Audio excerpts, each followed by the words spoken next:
오늘날 세계를 움직이는 가장 영향력 있는 인물은 바로 기업가이다. 많은 위기와 불확실한 상황에도 흔들리지 않고 대한민국 경제를 이끌어가는 바탕에는 기업이 있다.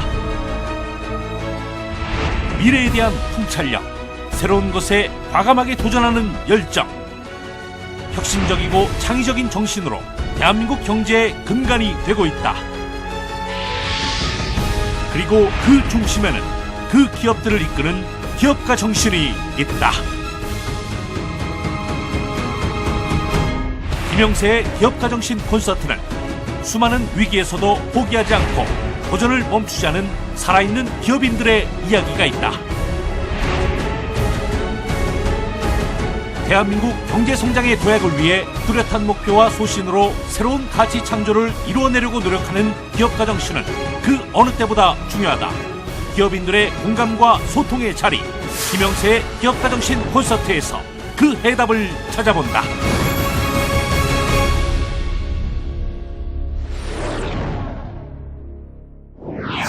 예, 안녕하십니까. 김영세입니다. 벌써 시간이 가서 또 한 번 이렇게 프로그램에서 만나 뵙게 돼서 너무 반갑습니다. 요즘에 우리나라가 굉장히 좀, 뭐랄까요, 이건. 굉장히 소란스럽다고 얘기해야 되나요? 굉장히 힘들다고 얘기해야 되나요? 오늘의 우리 주제는 경제이지만 아마도 오늘 모신 여러 기업인들과 또 시청자 여러분들 모든 국민들이 정말 괴로운 힘든 하루하루를 보내고 있지 않나 이렇게 생각합니다. 그 대목에서 제가 전문 분야 아닌 이런 이야기는 별로 하는 게 적절치 않다고 생각하고요. 다만 이런 국가와 기업가 정신 또는 경제력 이런 것들은 얼마나 소중한 것인가 이런 것들을 다시 한번 오늘 짚어보지 않을 수가 없습니다. 왜냐하면 기업가 정신이 뿌리를 내리는 나라들 강합니다. 안전합니다. 행복합니다. 그런 나라들은 일자리도 많습니다.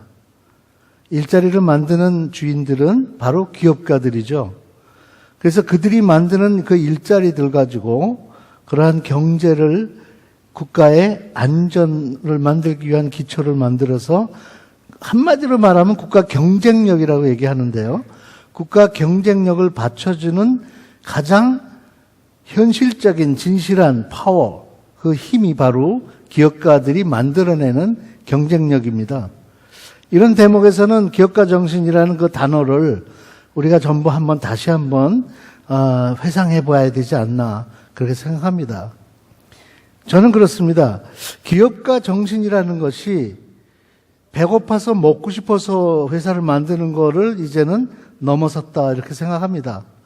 물론 필연적인 생활을 살아나기 위해서 기업을 만드는 경우도 있죠. 그러나 우리가 바람직하게 생각하는 기업가 정신은 내가 먹고 살기 위해서 만드는 기업의 정신이 아니라 남을 먹여 살리기 위해서 만드는 기업가의 정신이 꼭 필요한 거죠.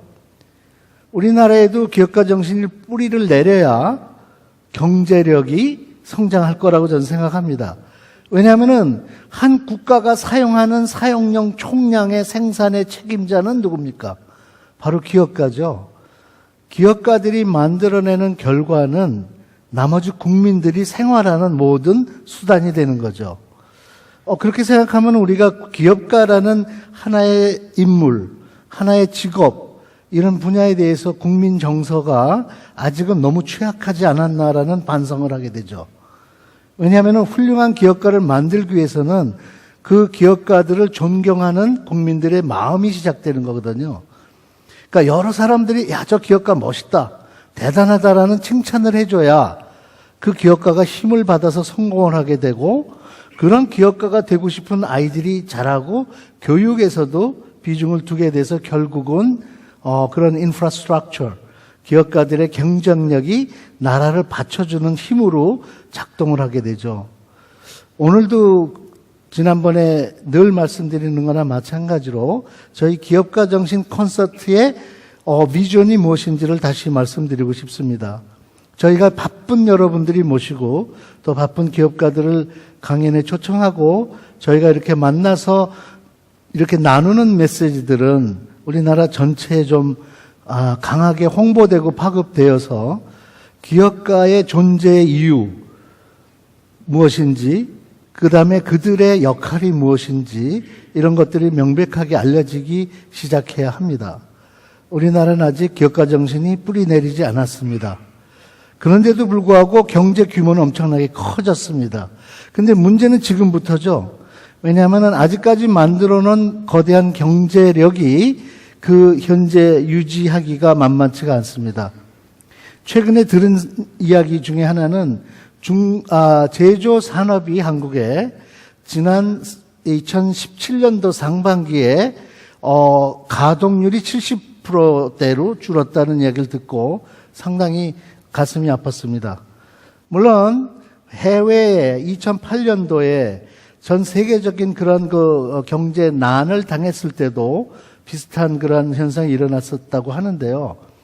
우리나라에 생기는 이 최근의 현상은 국내에서 만들어진 것이다. 이게 글로벌한 영향에 의해서 경제가 멈추거나 다운힐 내려가거나 기업들의 제조 가동률이 떨어지거나 하는 경우는 없었다고 합니다. 지금처럼. 이게 국내적인 문제이기 때문에 심각합니다. 국내에 기업을 경쟁력 있게 굴릴 만한 경쟁력들이 점점 없어진다. 이건 너무나 안타까운 이야기들이고요.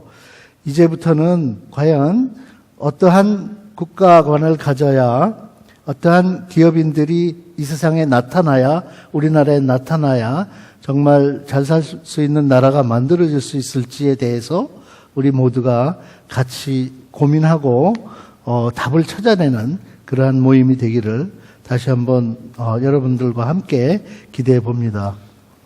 오늘도 이제 두 분의 강연 CEO들을 모셨는데요. 우선 그 중에 우선 첫 번째 순서로 대일 특수강의 이의현 대표님을 우선 무대로 모시겠습니다.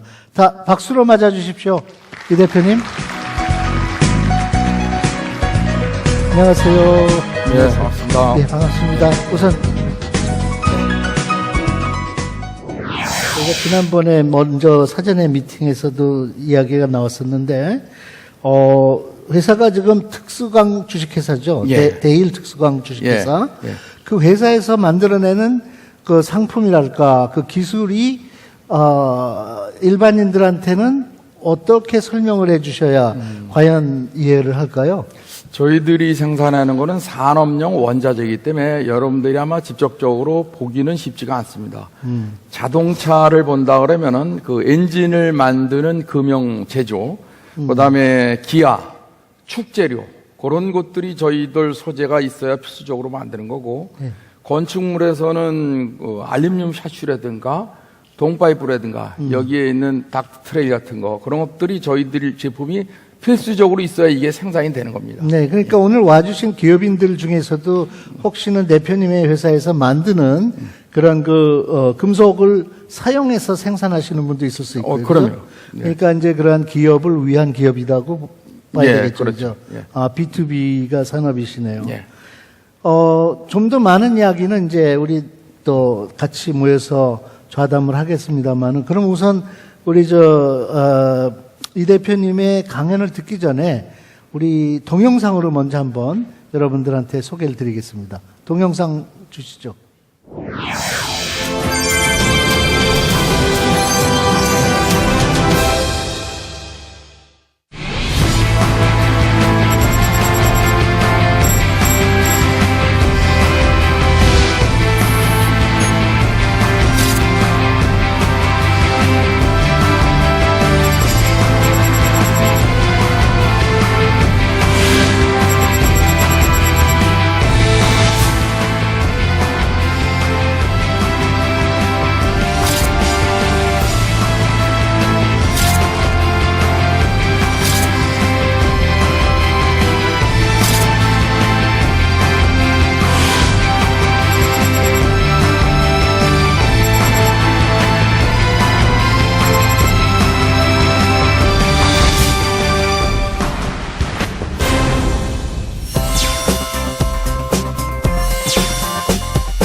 특수강은 자동차, 조선, 핸드폰 등 모든 기계의 핵심 부품에 사용되는 중요한 원자재인데요. 대일 특수강 주식회사는 그동안 해외 의존도가 높았던 특수강 산업의 발전을 위해 30년간 한 길을 걸으며 대한민국을 대표하는 최고의 기술력으로 특수강 산업을 리드하고 있는 기업입니다.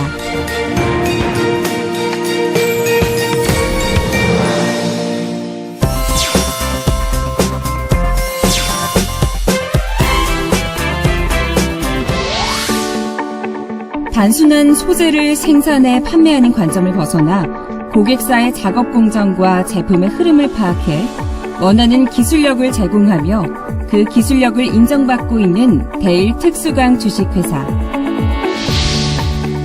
기업의 주인은 특정한 한 사람이 아닌 구성원 모두가 기업의 주인이라는 정직한 경영과 차별화된 기술 개발을 위해 신기술 신공법 개발에 여전히 매진 중이라고 하는데요.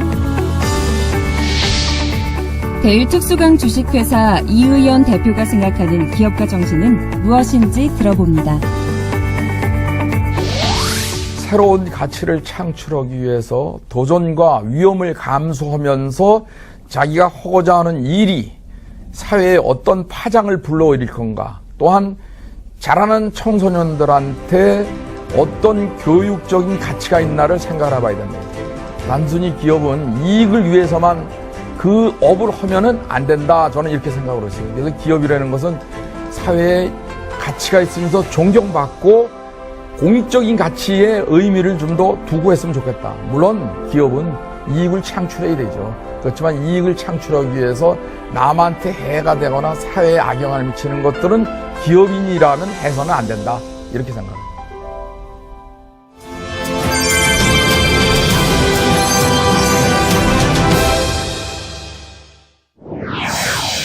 여러분 반갑습니다. 방금 소개받은 대일 특수강의 이 의원입니다. 이렇게 귀한 자리에 바쁘신 가운데 많이 참석해 주셔서 대단히 반갑습니다. 제가 오늘 말씀드리고자 하는 얘기는 똑같은 강의를 듣더라도 어떤 사람은 얻어가고 유익한 시간이 됐을 거고 어떤 사람은 괜히 바쁜데 시간 낭비다 하는 생각을 할 수 있습니다. 남태평양의 누라반디라는 섬에서는 신랑이 결혼을 할 때 신부 집에 암소를 전달하는 그 의식을 치른다 그래요.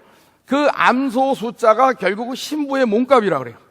그래서 여기에 조니 랑고라는 청년은 암소를 7마리를 주겠다고 이야기를 했어요. 그러니까 주변에 있는 사람들이 야, 쟤가 돌았나 봐, 이런 얘기인데, 근데 이 사람은 당당하게 암소 8마리를 주고 신부를 데려왔어요.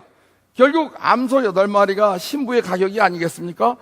조니 링고는 그렇다고 어디가 몸이 못생긴 것도 아니고 불구도 아니야. 잘생기고 멋진 청년이고 당당했어요.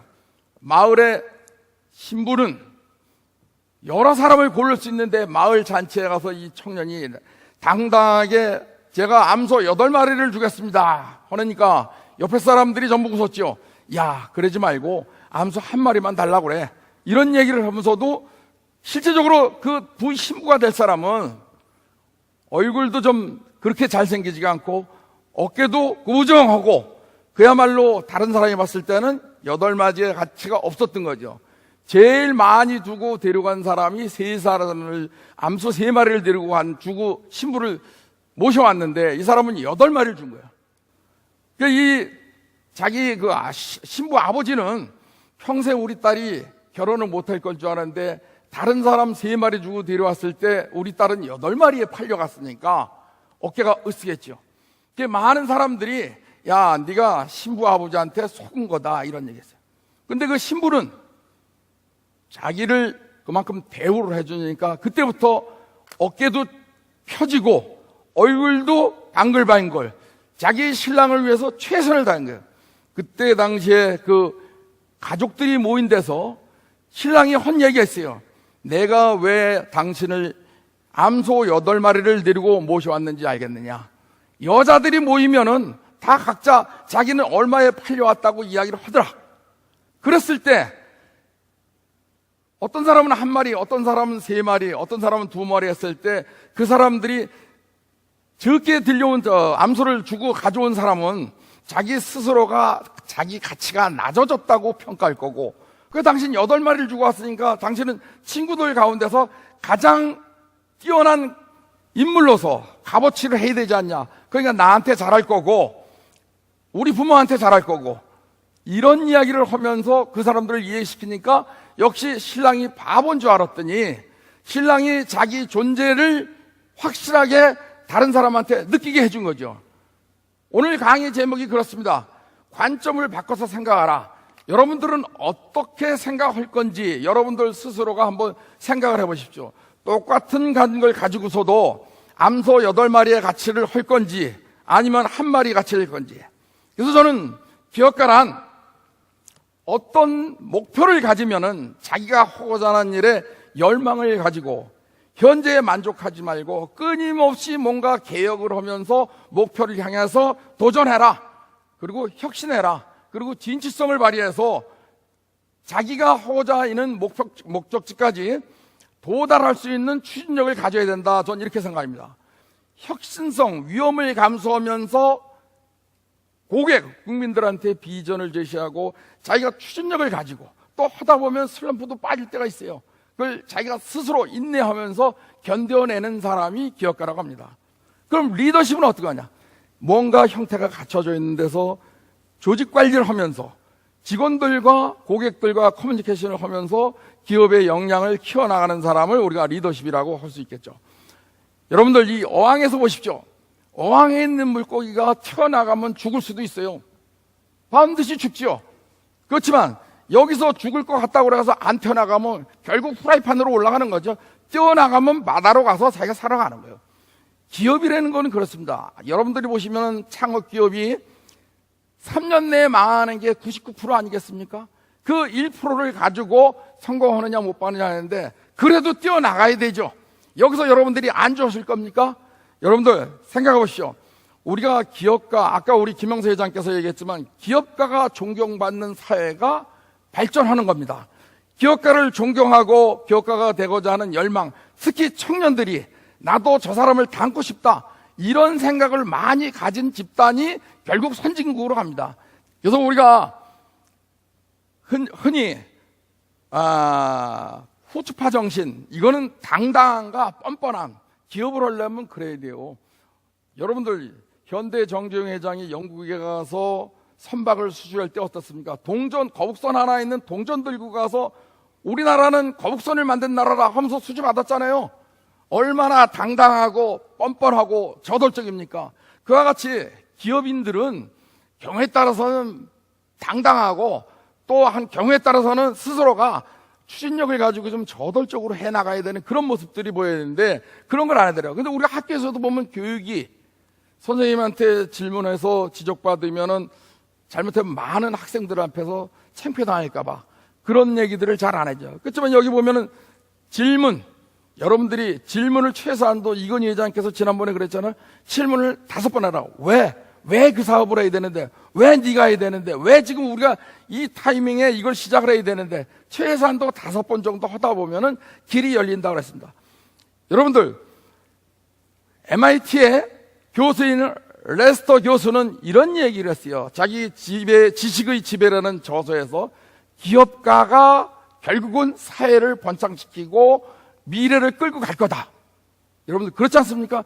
여기 여러분들 책상 앞에 나와 있는 거, 여기 시설물, 이거 다 누가 만든 거? 우리 기업인들이 만든 거예요.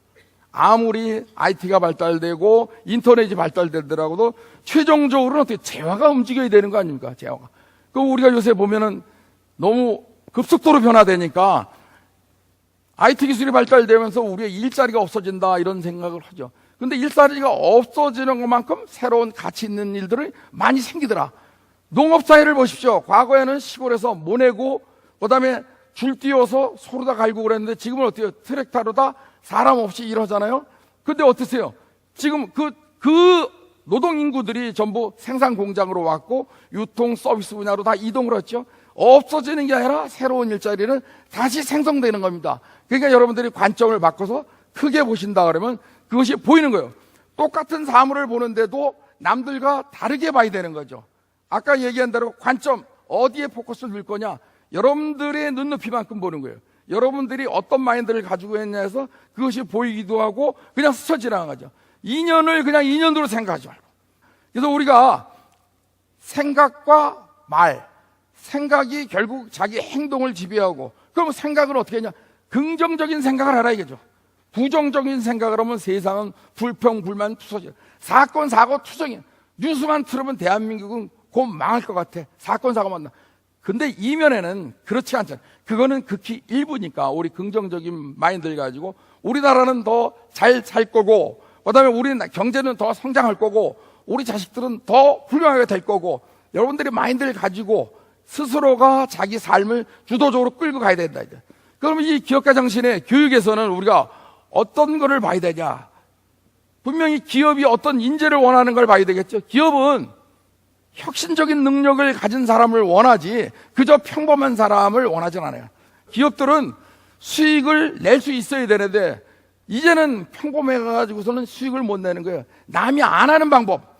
여러분들이 지금 자동차를 만들고 핸드폰을 만들면 현대나 삼성만큼 만들 수 있습니까? 새로운 걸 만들어야죠. 새로운 거, 가치를 뛰어넘는 거, 그걸 만들어야 되니까 그게 혁신적이죠. 그 다음에 우리가 같이 일을 하다 보면은 이 일하는 데 있어서 난해한 문제들이 굉장히 많아요. 그렇다고 우리가 그거를 돌파 안 할 겁니까? 문제를 해결할 수 있는 사람. 그래서 우리는 기업에서는 업의 본질을 봐야 돼요. 업의 본질은 뭐냐? 우리 물건을 이용하시는 분들이 더 많은 이익을 가지고 갈 수 있도록 만들어주면은 우리 회사의 가치는 자동으로 높아지겠죠. 그래서 우리는 뭐야? 기본적으로 철강을 만드는 회사, 그 사람들이 우리 제품을 써서 더 많은 이익을 가져갈 수 있도록 최선을 다하는 거예요. 그러다 보니까 저희 회사는 영업사원이 없어요. 영업사원이 없으면서 24시간 돌아가. 그 이유는 그 사람들을 만족해 주니까 그 주변 사람들이 같은 동종업계에 있는 분들이 찾아오게 만드는 거죠. 그걸 우리가 잘.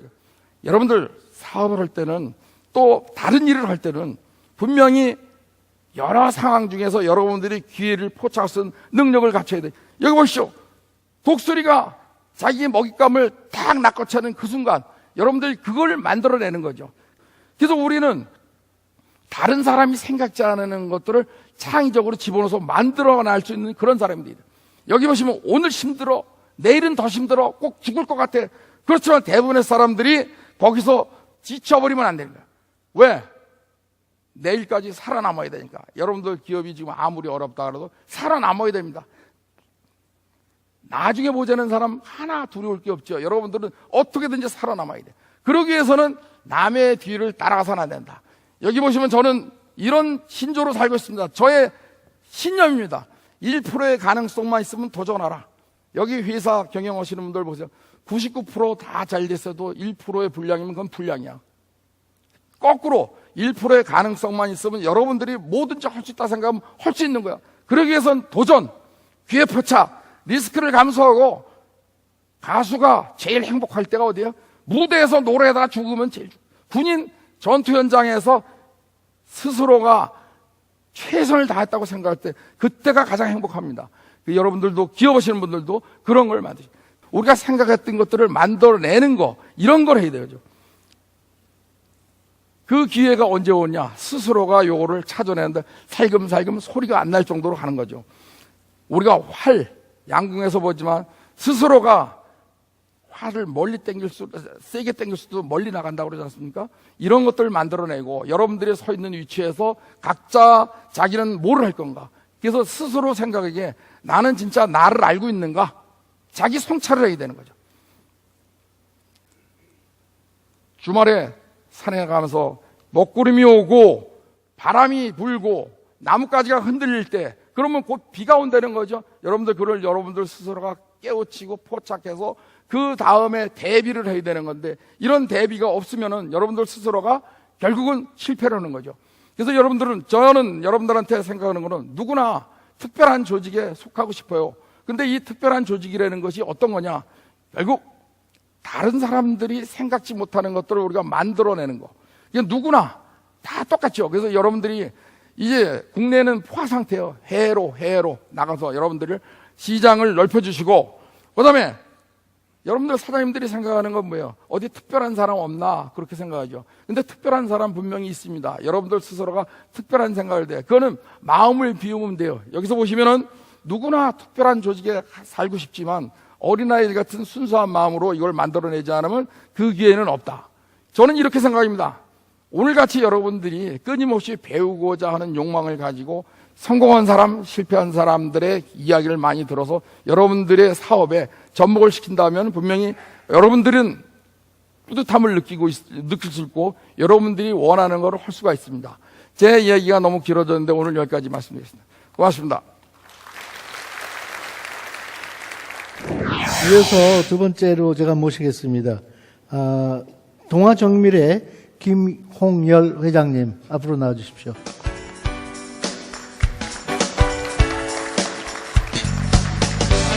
안녕하세요. 말씀 중에 제가 미리 뵀을 때 들은 말씀 중에 자회사를 기업인들을 그 회사에 있던 직원들을 사장으로 만들어 주셨다 이런 이야기가 상당히 흥미로웠어요. 그 중에 많은 분들이 오늘 여기 와 계신가요 혹시? 예, 여기 오신 분들 아 계십니다. 그래요. 몇 명이나 배출하셨나요 그동안에 그 후배 사장? 제가 금융 쪽에서 한 36명 정도가 네. 사업자 등록을 냈고 네. 또 성형 쪽에서 4명인가 5명이 사업자 등록을 했다고 그래요. 네. 그래서 한때는 뭐 동아라고 그러면 동아정밀 사단. 사장 배출하는 회사다. 네. 이렇게 얘기가 있었죠. 네.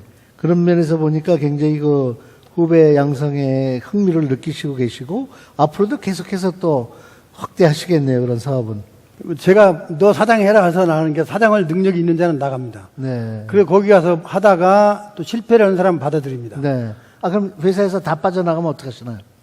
빠져나가도 또 실패하고 들어온다? 물 퍼내면은 물 다시 고이듯이. 네. 그게 뭐 사람 사는 사이죠. 네. 네. 잘 알겠습니다. 또 재미난 얘기 이따 나누기로 하고 우선 강연에 앞서서 동아정밀을 소개하는 동영상을 한번 보시죠.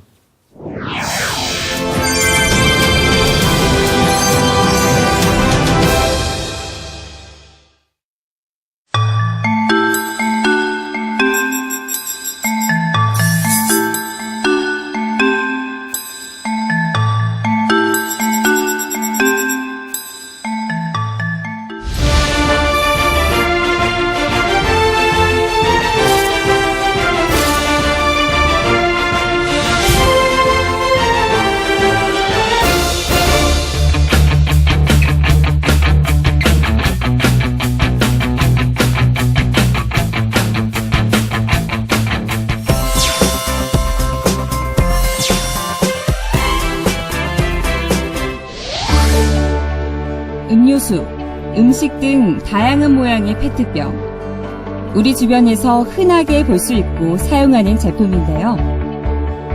동아정밀공업이 창업한 1982년에는 국산 페트는 존재하지 않았고 독일과 일본의 기술에 의존했다고 합니다. 외국 제품의 분석과 3년간의 연구 끝에 5분의 1의 가격으로 국산화에 성공하며 페트 금형 부분 국내 1위 기업으로 성장한 동아정밀공업 주식회사. 그 중심에는 창의적인 생각을 행동으로 옮긴 실행의 힘이 있습니다.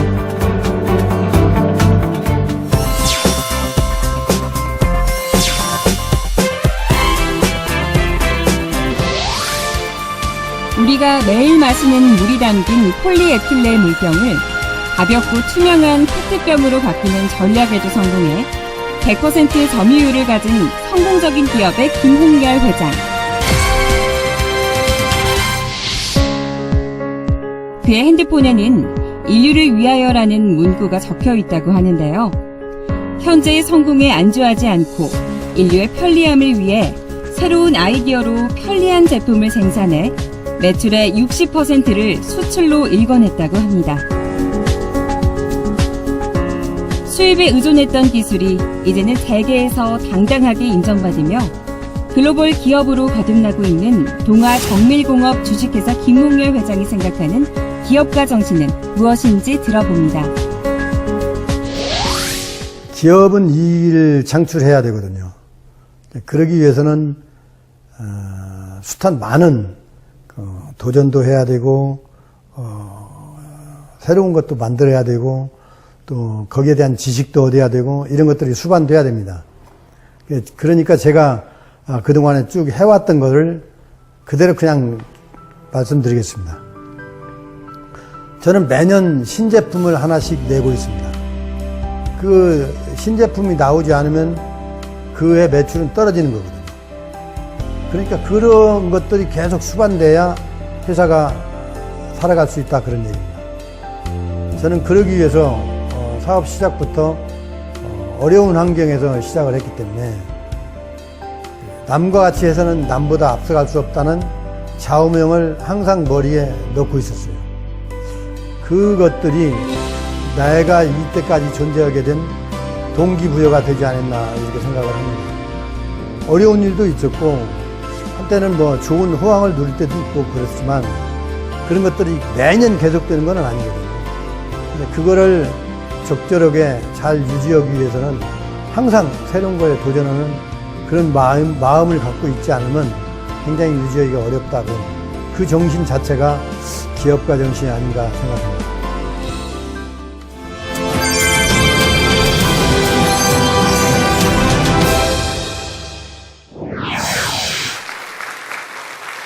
반갑습니다. 저는 여기 와서 얘기할 만한 사람이 못 되는 것 같은데 여러 곳에서 한번 해보라고 그래서 나왔는데 말도 잘 못하고 어떻게 해야 될지는 모르겠어요. 좌우전 제가 65년도부터 산업 현장에 들어가서 2017년 9월까지 겪어왔던 과정을 얘기하고 싶어요. 여러분들이 동아나 김홍렬이는 모르지만 냉장고를 열면 저희 제품이 있고 식당에 가면은 물병과 컵이 왔을 때 그 물병은 저희가 만든 겁니다. 페트의 일가를 이뤘다고 저는 생각을 하는데 모르겠어요. 그게 잘 된 건지 잘못된 건지.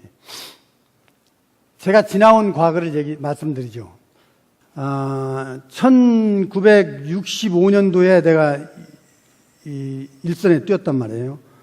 그러니까 그때 우리 환경이 어떻겠어요? 캐치프레이즈가 조국을 위하여, 간첩을 잡자, 국산품 애용 그랬거든요. 지금 그 얘기를 들으면 웃음이 나오죠. 상황이 그랬어요. 거기에서 우리가 살아갈 수 있는 길은 나한테 주어진 일을 내가 남보다 앞서가기 위해서는 해야 돼요. 그래서 어떻게 할 것이냐 하는 얘기는 맞고 품는 방법밖에 없습니다. 저는 그 일을 하기 위해서 그 모포 2장을 가지고 와서 바닥에 깔고 한 장 덮고 밤샜어요. 그래서 그 일이 끝나고 나면 집에 갔어요. 그런데 그 일이 재미있었어요. 그래서 맨 처음에 무슨 일을 했느냐? 기계 설계하는 걸 했어요. 그런데 그런 일들을 한 4년 정도 하니까 기계에 대해서는 상당히 자신이 붙었어요. 어떤 기계든지 지나가는 자동차를 보고 저거를 내가 완전 오버를 해서 브렉다운해서 기계 부품을 그려서 다시 조립한다면 다시 만들 수 있다. 이게 자신감이에요. 그 일을 한 뒤에 그렇게 일을 할 때 밤을 새서 이러니까 데려가는 거예요. 딴 데서, 딴 회사에서. 그래서 저는 그때 제품을 그리는 전자회사에 픽업돼서 갔습니다. 냉장고, 텔레비전, 선풍기, 그 다음에 라디오, 이거 만드는 전자회사가 그때 많지 않았어요.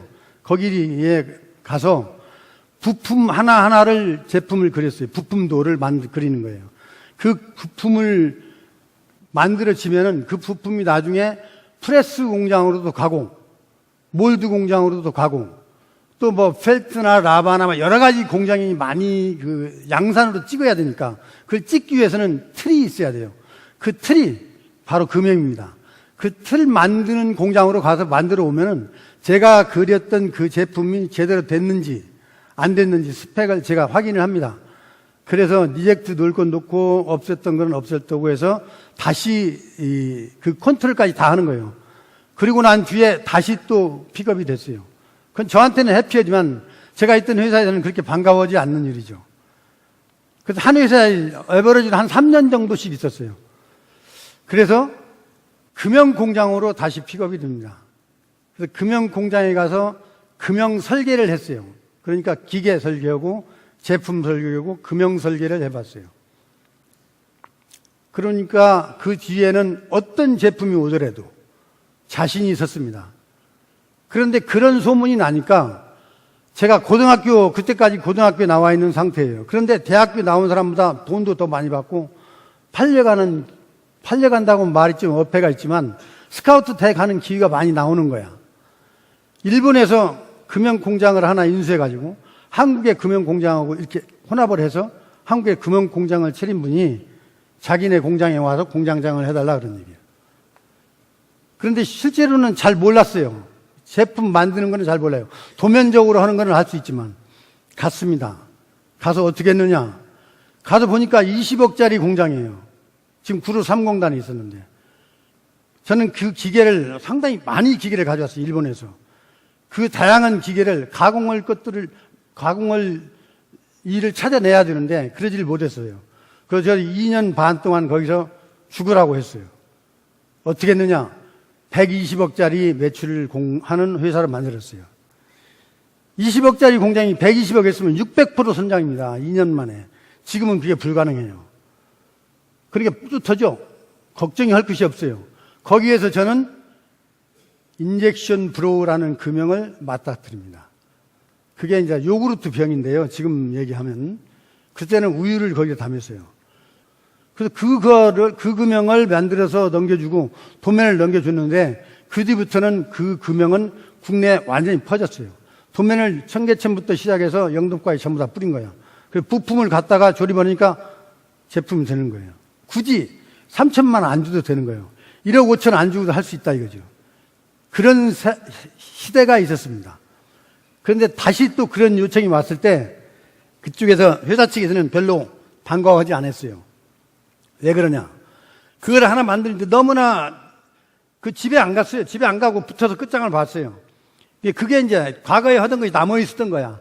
그러니까 당신이 나가서 딴 일을 많이 해야 되는데 여기에 몰두하니까 회사에는 마이너스 아니냐 이런 얘기예요. 그렇다면 나는 이 회사에서 더 이상 배울 것도 없고 내가 더 이상 할 것이 없다. 따라서 나는 나가겠다구만. 그래서 나왔어요. 그래서 제가 독립을 합니다. 그때 방년 36살. 아무 생각도 없이 나왔어요. 그래서 시작한 게 스트레치 브로우를 시작했습니다. 그래서 남과 같이는 안 하겠다. 남보다 앞서가려면 남과 같이 해서는 안 된다는 게 제 자음입니다. 그때 당시에는. 그래서 어떻게 했느냐. 스트레치 브로우를 시작하는데 그거는 이 시험관 같이 생기고 위에가 이렇게 코카콜라 병 보면 이렇게 나사가 있잖아요. 그리고 밑에 이렇게 턱이 있고 그 다음에 이렇게 시험관 같이 된 거예요. 이걸 먼저 인젝션으로 만든 뒤에 삼각형짜리 제품, 병, 사각형짜리 병을 만들어서 그 위에다 넣고 뜨겁게 한 뒤에 넣고 쭉 누르면서 확 부는 거예요. X축, Y축으로 늘어나면서 프리펌 이게 잘 돼야만이 프리펌이라고도 하고 파리섬이라고도 해요. 우리나라 말은 없습니다. 근데 그게 잘 돼야 정확하게 0.3mm로 딱 똑같이 늘어납니다. 그게 데이터도 없이 기술도 없이 기술자도 없고 선생도 없고 아무도 없어요. 어떻게 만들겠어요? 병을 잘라가지고 이게 수축됐을 때 이 길이에 이 부분에 해당되겠지 라고 해서 추측을 해서 만듭니다. 그래서 그게 여러 번 해보니까 돼요. 안 되면 머리를 깎았어요. 저는 머리를 몇 번 깎았냐? 6번 깎았어요. 참, 이거 할 짓이 아닌데 뭐 결혼했으니까 괜찮아요. 머리 깎아도. 총각 같으면 좀 그렇지만 그래서 머리 깎고 들어가서 아침에도 이게 나올 때 머리를 만집니다. 그리고 뭐 하다 보면 또 머리 만질 때 있잖아요. 그럼 그 생각을 하는 거예요. 머리 가슴에다 입력을 하는 거야. 내가 이거는 해결해야 돼. 새로운 거기 때문에. 전혀 모르는 거기 때문에. 6번 머리를 깎으면서 6가지 새로운 기술이 나오는 거예요. 이럴 때 박수 한번 주셔야 되는 거 아니에요? 그래서 인젝션 브로우 기계 금형을 완벽하게 재현했습니다. 그리고 여유가 생기니까 어떻게 했느냐? 다시 딴 사업을 시작합니다. 광구병을 만들었어요. 우리가 이제 기계를 갖다 놓고 금형 만들어서 테스트해서 수출을 하는데 수출을 하려니까 테스트는 기계가 많이 있어야 돼요. 근데 그 기계를 몇 개 갖다 놓고서 그걸 그냥 테스트할 때만 쓰고 노르니까 너무 아까워요. 그런데 콜라병이나 사이다병 그때 당시에는 그것들밖에 없었어요. 그 병 테스트하는 기계를 개조를 했어요. 기계를 해봤으니까 문제 안 되죠. 그런 거는. 개조를 해서 입구가 90mm, 100mm, 120mm 이렇게 큰 것들을 만들었습니다. 지금 여러분들이 마트에 가면은 그런 병들 많이 있어요. 뻘건 통에 손잡이 달려가지고 손잡이 이렇게 왔다 갔다 하는 거. 그게 다 저희 페이턴트입니다. 제가 특허가 150개가 있어요. 특허 있는데 그걸 만들어 놓으니까 막 오는 거예요, 사람들이. 나도 해달라. 그런데 기계가 이제 그때는 적은 거예요. 못 만들으니까 어떻게 할 수가 없어서 오픈했어요. 자, 특허 관계없이 다. 서로. 그래서 시장이 넓어지면은 내가 거기 이만큼 하면 되는 거예요. 남이 앉는 거를 하면은 독점이 됨과 동시에 시장은 다 내 겁니다. 지금은 어떤지 모르겠지만 4차 산업까지 갔으니까. 그런데 남이 앉는 걸 지금도 할 게 많이 있습니다. 그래서 저는 남이 앉는 거를 합니다. 우리 회사에서도 작년에 만드는 거 올해 또 만들지만 작년에 만든 거 드롭시키는 것도 있어요. 그리고 내년에 만들 거, 팔 거 지금 만들고 있어요. 그럼 올해 또 드롭 드는 거 있어요. 이게 자꾸 순환돼야 이런 사람도 새로운 거에 대한 호기심과 매너리즘에 빠지지 않아요. 작년에 했던 거 올해 했던 거 내년에, 10년 전에 했던 거 지금. 딴 데 사람이 그거 흉내 안 냅니까? 흉내 내고 들어와요. 그거는 드롭 빼야 돼요, 회사는. 그것이 현실이에요. 근데 그거 막지 못합니다. 그거를 너는 안 돼, 내 거야. 이렇게 칠 수가 없어요. 이건 어쩔 수 없습니다. 그럼 살아가려면 어떻게 해야 되느냐? 새로운 거 만들어내야죠. 새로운 거. 그래서 지식보다는 지혜로워야 됩니다. 우리 회사에 사장들이 많이 나갔다고 그러잖아요. 그 사장들이 다 학부 출신이고 다 머리가 좋은 게 아니에요. 지혜로운 사람들이에요. 회사에 딱 들으면은 며칠 되고 나면 이 친구 사장으로 나갈 수도 있겠다 하는 생각이 들어요. 하는 일이 좀 다릅니다. 여러분들도 그걸 느꼈을 거예요. 직원들이 있었으니까. 그런 거 보면 기분 좋잖아요. 제가 못하는 거 딴 사람이 하고 그러니까. 제가 그렇게 회사를 했는데 제 친척이 제 동생들이 둘이 와 있었어요. 제 동생은 사장으로 하나도 못 나갔어요. 그런데 딴 직원들은 사장으로 나갔어요. 그 능력이 지혜롭지 못하면 안 되는 거예요. 이게. 그것이 제가 가지고 이때까지 살아왔던 그게 아닌가 이런 생각이 들어요. 두서없는 얘기로 이때까지 들어줘서 감사합니다. 감사합니다.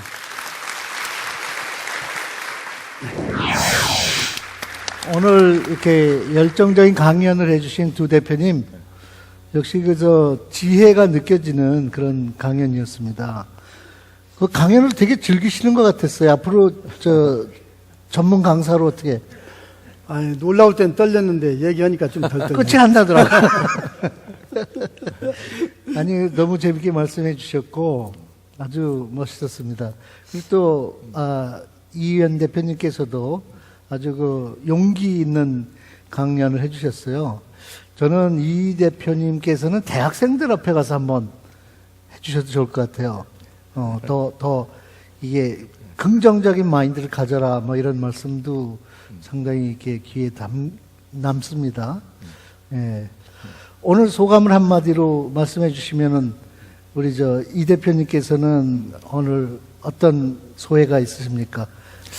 저는 이 짧은 시간 내에 어떤 이야기를 전달할까 생각을 해봤는데 기업가 정신 하면서 제가 느꼈던 거는 이때까지 보면은 저도 기업가 정신에 대해서 한 6학기 정도 강의를 했던 것 같아요. 대학원 학생들한테.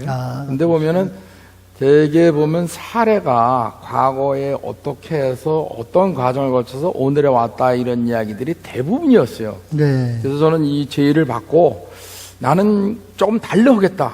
그래서 네. 제목처럼 관점을 바꿔서 네. 우리가 그 포커스를 찾아서 미래지향적인 걸 하는 것이 네. 좋겠다 네. 했던 생각을 가지고 있습니다. 그래서 네. 여러분들한테 저는 그 기회를 어떻게 포착하고 그다음에 자기 거로 구현해서 네. 결국 머릿속에 있는 게 행동으로 옮겨져야 가치가 네. 증발하는 거니까 네. 거기에 관심을 가졌었는데 네. 여러분들은 어떻게 아니, 느끼셨는지 아까 그 그 표현도 제가 기억에 남습니다. 1%의 가능성만 보고도 간다. 예. 99%가 노 하더라도 나는 한다라는 말씀해 주셨고, 또 우리 김 회장께서는 남이 안 하는 것을 한다 이런 말씀해 주셨는데, 결국은 그런 게 다 창의적인 사고방식, 그렇죠. 이런 데서 공통점이 있는 예. 것 같아요. 그러니까 일반적으로는 제조산업을 창업하시고 기업하시는 분들하고는 창의경제, 창의산업 이런 쪽하고는 거리가 먼 것처럼 잘 모르는 수가 있는데, 사실은 모든 경영이 창조에서부터 나오지 않는가 그렇게 생각합니다. 어떻게 생각하십니까? 맞습니다. 저 식당에 가서 나오는 물병 하나가 네. 회사에서 500원 나가거든요. 네, 500원짜리가 이렇게 팔면 얼마입니까? 네, 대단하죠. 500억입니다. 네, 네, 500억 하면 큰 돈 같은데 500원 하면 그 돈 같이 안 보이죠? 네, 그렇게 이루어지는 것이 창의예요. 네. 새로운 걸 만들면 장사가 돼요. 그럼 한마디로 정리해 주시면은 기업가로서 지금 무엇을 남기고 싶다 한마디로. 제가 그 태어나서 그냥 남과 같이 살기가 싫어서 네, 지금까지는 나를 위해서 살았는데 네. 이제는 뭔가 내가 죽은 뒤에 그 녀석 그 양반 이런 소리는 좀 듣고 싶어요. 네. 정규영 씨 같은 사람은 대단하잖아요. 네. 저는 김우중 씨를 굉장히 존경합니다. 이제 김홍렬 회장도 이렇게 이름이 나죠. 그래 외국에 이렇게 다녀보면은 네. 보이는 게 너무 많아요. 네. 해먹고 살 게 많아요. 그러니까. 여기서 막 싸우지 않아도 네. 앞으로 방송 자주 나오셔가지고 나눠주세요. 똑같은 질문을 우리 이 대표님한테 드리고 싶습니다. 기업가로서 남기고 싶은 게 있다면 한마디로. 저는 기업인이라고 그러면은 뭔가 자기를 재산을 축적해서 자식한테 물려주거나 상속이나 이런 생각들을 많이 한다고 생각을 해왔는데, 그것보다는 근본적으로 국가 사회를 위해서 노력하다 보면 돈은 부수적으로 벌리는 거 아닌가. 그래서 그것이 가치 있게 쓰여진다 그러면은 그거는 성공한 기업가다. 저는 이렇게 생각합니다. 예. 오늘 두 분의 말씀 너무나 공감을 하셨죠? 다시 한번 박수로 격려해 주시기 바라겠습니다. 예. 감사합니다. 고맙습니다. 오늘 고맙습니다. 예. 오늘 고맙습니다. 고맙습니다. 고맙습니다. 오늘 어떠셨습니까? 특히 제가 감동적으로 이해했었던 부분은 기업인의 성공한 이후 이런 거에 이제 관심을 갖게 됐는데요. 여기 앉아 계시는 여러 기업인들 또 시청하시는 기업인들한테 저도 한 가지 질문을 드리고 싶거든요. 과연 무엇을 남기실 것인가?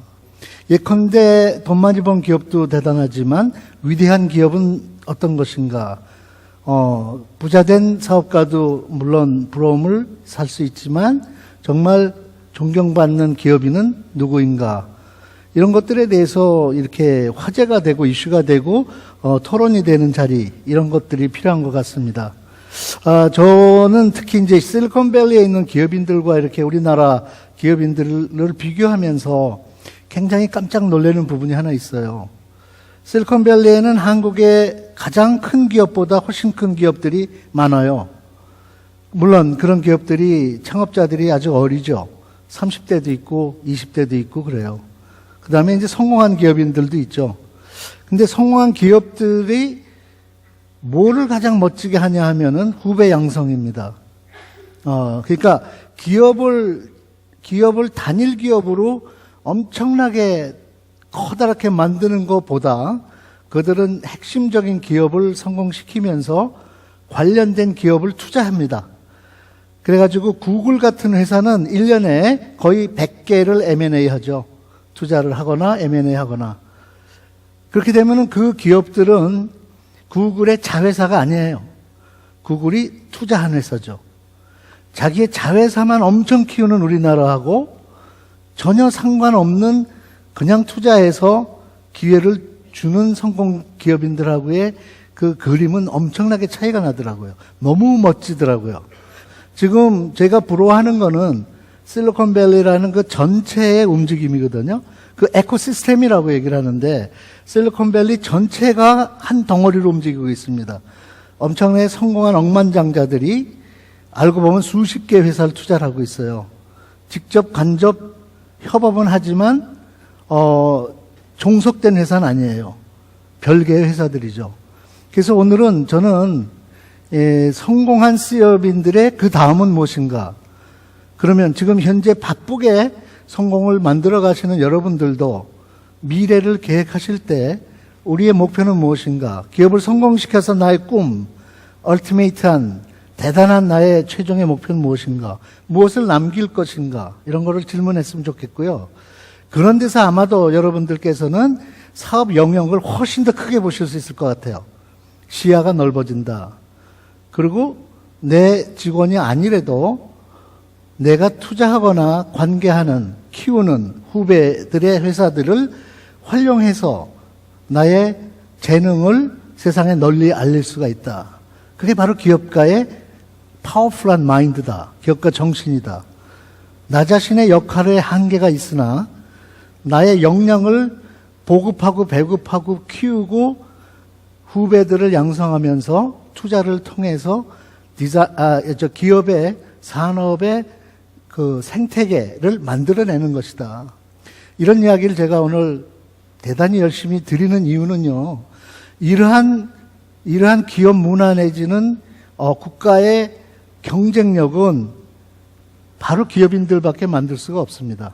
제가 생각하기에는 바로 기업인들 자신이 희망하는 미래, 그리고 투자하는 미래가 바로 그러한 글로벌한 트렌드에 맞는 세상을 정말 키워갈 수 있는 후배를 양성하는 새로운 산업을 받아들이는, 그리고 나 혼자 아니래도 괜찮다는 아까 김홍렬 회장님의 말씀 같은 이러한 나눔의 마음, 배려의 마음, 이러한 오픈된 마인드가 우리나라에 정말 절실하지 않나 이렇게 생각이 됐습니다.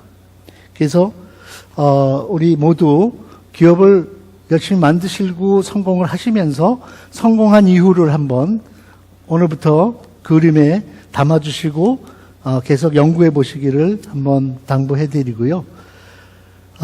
그러고 보니 이제 시간이 또 다 돼서 다음 우리 시간에 다시 만나야 되겠습니다. 오늘 이렇게 많은 분들 와주신 데 대해서 너무 기쁘게 감사드리고 시청자들한테도 고맙다는 인사드리겠습니다. 다음 달에 뵙겠습니다. 감사합니다.